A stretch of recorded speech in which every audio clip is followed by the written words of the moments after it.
बिस्मिल्लाहिर्रहमानिर्रहीम। अस्सलाम वालेकुम friends, welcome to my YouTube channel meals with Javeria. आज मैं आप लोगों के लिए लाई हूँ कौरमा मसाला की रेसिपी।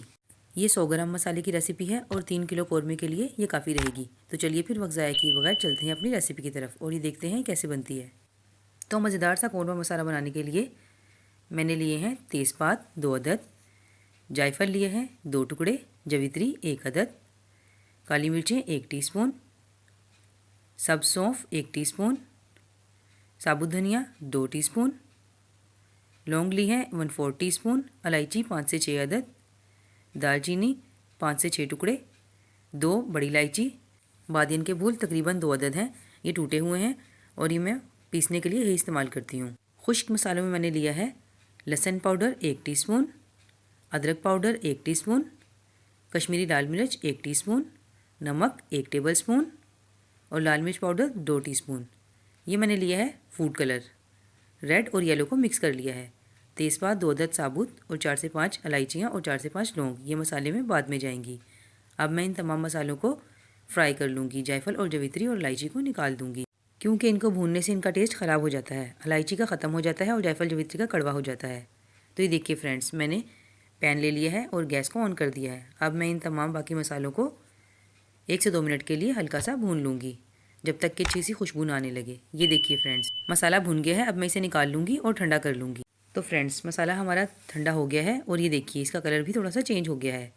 अब मैं इसमें ये बचाए हुए मसाले डाल दूँगी जो मैंने उस टाइम निकाल लिए थे।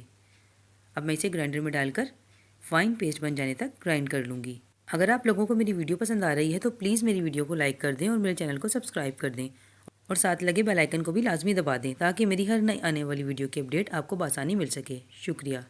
तो ये देखिए फ्रेंड्स, मसाला हमारा बहुत अच्छे तरीके से ग्राइंड हो गया है। अब हम इसे बाउल में निकाल लेते हैं। ये मसाला घर में ही मौजूद चीज़ों से बनकर 10 मिनट में तैयार हो जाता है। आप इसे बआसानी 1 से 2 माह के लिए सेव कर सकते हैं। ये बिल्कुल भी ख़राब नहीं होगा। अब मैं इसमें ये तमाम दूसरे मसाले ऐड कर लूँगी और इसे अच्छे तरीके से मिक्स कर लूँगी। आप चाहें तो इसे ग्राइंडर में डाल के एक दफ़ा और अच्छे तरीके से मिक्स कर सकते हैं। मैं इसे हाथ से ही मिक्स कर रही हूँ। और अगर आप ज़्यादा मसाला बनाना चाहें तो आप इसे बनाकर लास्ट में सोडियम बेंजोएट 2 चुटकी के करीब ऐड कर सकते हैं। इससे मसाला 6 माह तक महफूज किया जा सकता है।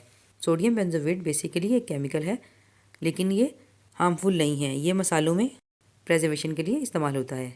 अब हम इसमें ये फूड कलर ऐड कर देंगे और इसे अच्छे तरीके से मिक्स कर लेंगे। ये देखिए मसाला हमारा बनकर तैयार हो गया है और आधा किलो में तकरीबन ये इतना मसाला जाएगा।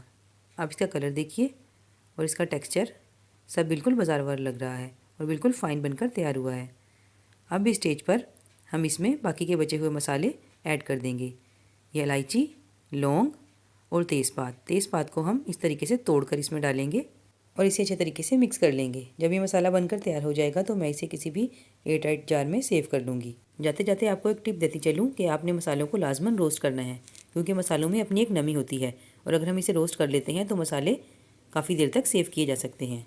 उम्मीद करती हूँ मेरी रेसिपी आपको पसंद आई होगी। फिर मिलूँगी एक नई रेसिपी के साथ। तब तक के लिए अपना बहुत ख्याल रखिएगा, दुआओं में याद रखिएगा। अल्लाह हाफ़िज़।